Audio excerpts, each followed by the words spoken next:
Assalamu alaikum wa rahmatullahi wa barakatuh. My name is Abdullah Anwar and I'm from grade 4A. Today, I'll present my topic, singular and plural nouns. Singular and plural nouns in English. Rule number 1. Most nouns are made plural by adding s to the end of the singular form. For examples, car, cars, bag, bags, table, tables, house, houses, dog, dogs.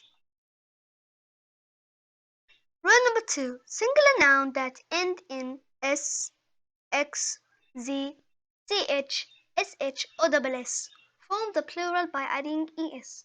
For examples, bus, buses, bench, benches, box, boxes, dish, dishes, truss, trusses, blitz, blitzes, excepting gas, gases, quiz, quizzes.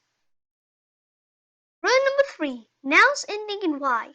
When the y follows a consonant, changing y to I and adding es. For examples, city, cities, candy, candies, country, countries, family, families, lady, ladies. When the y follows a vowel, the plural is formed by retaining the y and adding s. For examples, day, days, holiday, holidays, toy, toys. Thank you everybody for watching. Hope you enjoy it. Bye, and don't forget to like, subscribe and share.